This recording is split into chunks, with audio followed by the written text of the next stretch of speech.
श्रीमन नारायण नारायण नारायण प्रज्वल नारायण नारायण नारायण श्रीमन नारायण नारायण नारायण। पैर रखा था वहीं पर ऋषि वेद यज्ञों सहित समस्त देवता मेरी रक्षा करते हैं। हे जनार्दन, हे दामोदर, हे देवेश, आपको प्रसन्न करने के लिए मैं कार्तिक पक्ष में विधिवत प्रातः स्नान कर रहा हूँ।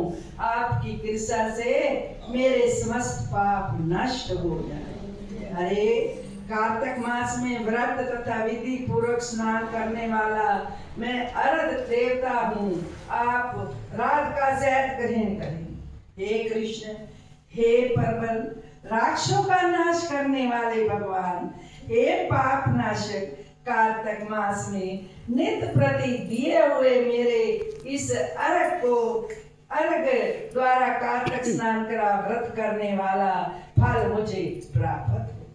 विष्णु, शंकर तथा सूर्य का ध्यान करके जल में प्रवेश करें और नाभि पर्यंत जल में खड़ा होकर विधि पूर्वक स्नान करें।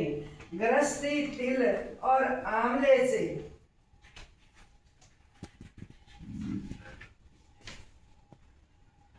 का चूर्ण लगाकर विधवा स्त्री व जति तुलसी और जड़ की मिट्टी लगा के संत महात्मा जो है वो तुलसी की जड़ की मिट्टी लगा के सप्तमी, अमावस्या, नवमी, त्रयोदशी, तृतीया, दशमी आदि तिथियों में आंवला तथा तिल के समान स्नान नहीं करना चाहिए।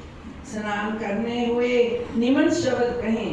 जिस भक्ति भाव से मैं भगवान ने देवताओं के कार्य के लिए 3 प्रकार का रूप धारण किया था, वही पाप नाशक भगवान विष्णु अपनी कृपा से मुझे पवित्र बनाए।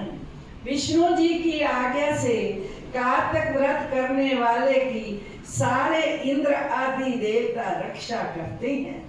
अंत वह मुझको पवित्र करे। बीजों, रहस्यों तथा यज्ञों सहित वेदों के मंत्र, कश्यप आदि ऋषि, इंद्र आदि देवता मुझे पवित्र करें। गंगा आदि सभी नदियां, संपूर्ण तीर्थ, 7 समंदर और समस्त जलशय को मुझको पवित्र करें। अदिति आदि सभी नारियां, यज्ञ, सिद्धि, सर्प, सब औषधियां, तीनों लोकों के पर्वत मुझे पवित्र करें। इन शब्दों को कहकर स्नान करने के पश्चात व्रती हाथ में पवित्री धारण करके देवता, ऋषि, मनुष्य तथा पितरों का विधिवत तर्पण करते समय जितने भी तिल तर्पण में रहते हैं उतने ही वर्ष पर्यंत व्रती के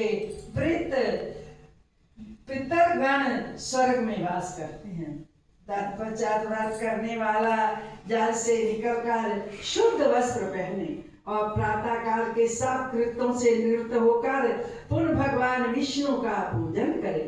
समस्त तीर्थों के सारे देवताओं का स्मरण करके भक्ति पूर्वक सावधान होकर चंदन, फूल और फलों से भगवान विष्णु को फिर अर्घ देवे।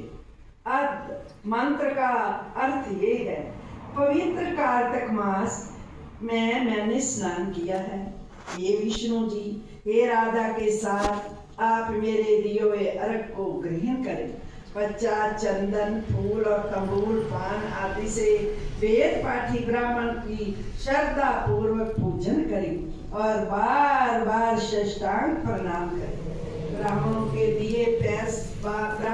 दाएं पैर तीरथ रहते हैं, तभी तो कहते हैं पंडित होना चाहिए।